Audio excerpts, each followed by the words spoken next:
49 fertility centre మీకు అందిస్తుంది కేవలం 899 రూపాయలకి ఫర్టిలిటీ అసెస్మెంట్ ప్యాకేజ్. ఇన్స్టాగ్రామ్ వేదికగా అందాలు ఆరబోయడం, సబ్స్క్రిప్షన్ పేరుతో లక్షల్లో సంపాదించడం ఇప్పుడు ట్రెండ్ అయిపోయింది.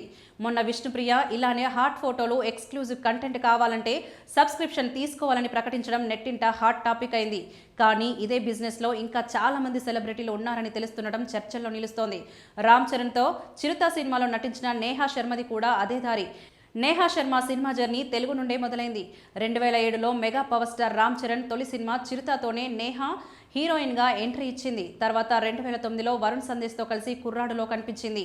ఆ తర్వాత 2010లో ఇమ్రాన్ హష్మి సరసన క్రూక్ మూవీతో బాలీవుడ్కి పరిచయమైంది. ఇది బాక్సాఫీస్ దగ్గర అనుకున్నంత హిట్ అవ్వలేదు. కానీ నేహా గ్లామర్ లుక్, యాక్టింగ్ అందరి దృష్టిని ఆకర్షించింది. దాదాపు 16 ఏళ్లుగా ఇండస్ట్రీలో ఉన్న ఆమె క్యా సూపర్ కూల్ హై హమ్, యమ్లా పగ్లా దివానా 2, యంగిస్తాన్, తుమ్బిన్ 2, సోలో వంటి సినిమాలో నటించింది.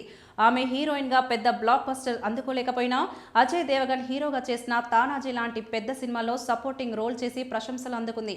మరోవైపు సోషల్ మీడియాలో హల్చల్ చేస్తూ భారీ ఫాలోయింగ్ కూడా కట్టుకుంది. అయితే ఇప్పుడు ఇన్స్టాగ్రామ్ ఎక్స్క్లూజివ్ కంటెంట్ అనే ఒక ఆప్షన్ను ప్రవేశపెట్టడంతో దీని ద్వారా సామాన్యులే కాకుండా స్టార్ హీరోయిన్లు కూడా డబ్బు సంపాదించడం మొదలుపెట్టారు.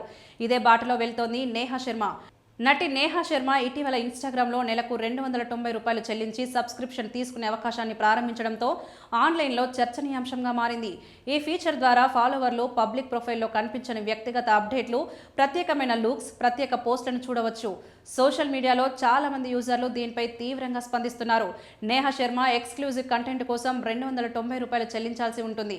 ప్రస్తుతం ఈమెకు సుమారు 8422 మంది సబ్స్క్రైబర్లు ఉన్నారు. దీని ద్వారా ఆమె నెలవారీ ఆదాయం సుమారు 29 లక్షలు, అంటే సంవత్సరానికి 2.5 కోట్లకు పైగా ఉంటుంది. సోషల్ మీడియా కంటెంట్ క్రియేటర్లు తమ పాపులారిటీని ఉపయోగించుకొని నేరుగా డబ్బు సంపాదిస్తున్నారు. ఇప్పటికే చాలా మంది అధిక మొత్తంలో ఆదాయం సంపాదిస్తున్నారు. ఇది ఇలాంటి ప్రత్యేకమైన డిజిటల్ కంటెంట్కు స్పష్టమైన డిమాండ్ ఉందని నిరూపిస్తోంది.